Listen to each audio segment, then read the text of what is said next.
In this video, I'm going to show you how to add arrows in Microsoft Word. But before I do, make sure to subscribe. There are 5 ways of inserting arrows into your Microsoft Word document: arrow shapes, arrowheads on lines, arrow symbols, Unicode arrows, and block arrows.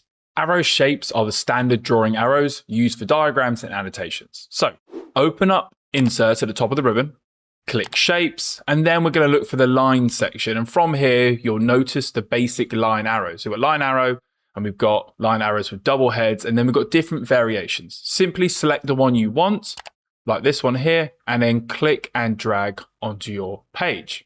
From here, you can still move them around by selecting the white dials at either end.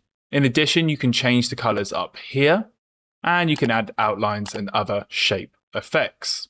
If you want a perfectly straight arrow, click Insert again, go back to Shapes, and then select on the arrow that you want, this one this time. And this time you're going to hold down Shift. This will ensure your arrow is completely straight. For the next method, we're going to be adding arrowheads to lines. Now, go ahead and add a line into your Word document. And once you've got your line, you can actually add an arrowhead to it.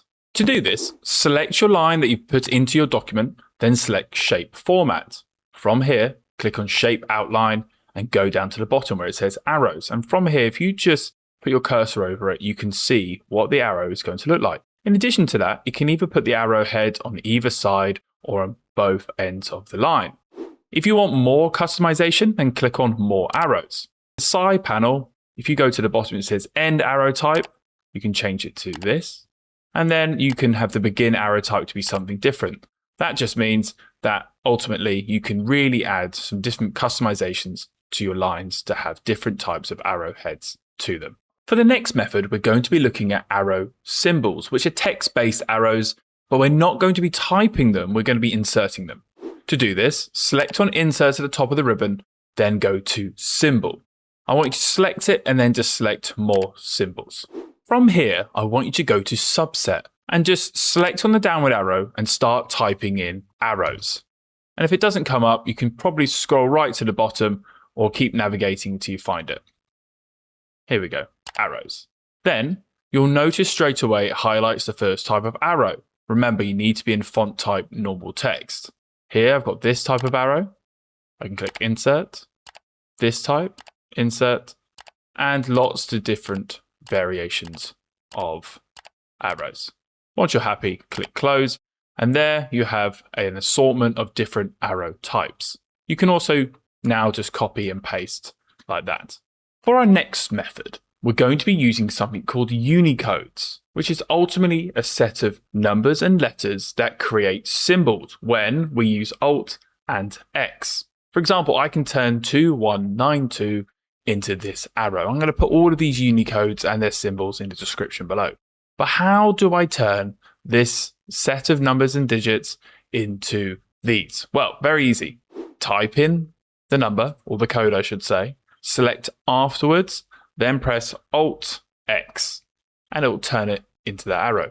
And you can do it for all of these symbols. Simply press Alt, then X.